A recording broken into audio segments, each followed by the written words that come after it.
Okay, if you light up, you're starting to pay up. You may have noticed, if you're a smoker, the federal tobacco tax has climbed from 39 cents to $1.01. That, initially anyway, seems to be changing a lot of people's behavior. So many people out there want to quit. They're flooding some of these anti-smoking hotlines and with questions and concerns. This is just an example. One of the big groups that does this.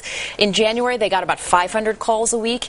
By the middle of March, they were getting 2,000 calls. People wanting help, trying to help their pocketbook as well. Dr. Jennifer Walden is with us. She's from Lenox Hill Hospital in New York City in our newsroom. Good to see you, Doc. Jane, thank you. Your thoughts about this tax potentially driving people to quit? What are their chances of success? Well, I think the tax is a good idea. I also think the FDA severely needs to regulate nicotine. It's one of the most powerfully addicting drugs in the United States. It accounts for most of the deaths in the United States associated with lung disease, emphysema, heart disease. So I think that all of these things combined are going to be a positive change. And you mentioned the FDA. We're waiting for the House actually to vote today on this legislation, basically to allow the government to regulate cigarettes and other tobacco products. We'll let our viewers know as soon as that happens. I know this is personal for you, Doctor, because you had said your dad has recently just passed away after being a lifelong smoker. He was a track star in college, a very healthy man, and he smoked during his adult life,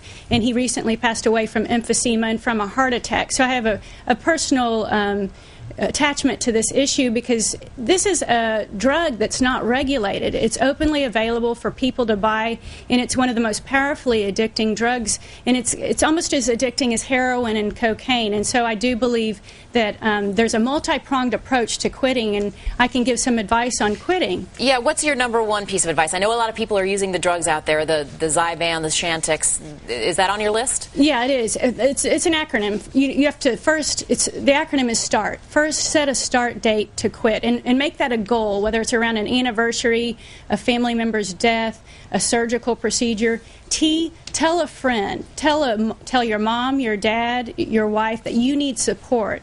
A, anticipate that it's going to be very tough because your body will not feel good and won't feel the same when you're withdrawing in the first couple of weeks.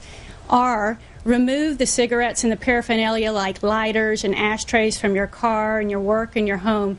And then T, one of the most important things is get your primary doctor involved because he or she could provide Chantix or a Zyban prescription which actually ups the rates of success. And he can also refer you to support groups and call lines, and those things absolutely help. Yeah, and there is so much stuff out there. We asked our brain room to do some research about what's available for smokers out there, and they came back with a whole slew of stuff. In your community, you can get free nicotine patches, all sorts of stuff, if you meet the requirements. So there is help out there. Dr. Jennifer Walden from Lenox Hill Hospital in New York City. Thanks, Doc. And thank you so much. Again, we'll let our viewers know what happens in the House today on that vote concerning regulation of tobacco. I have to share that with one of my brothers. You know, I don't know that many smokers who don't want to quit. Everybody kind of wants to. He's tried. It's tough. So, good suggestion.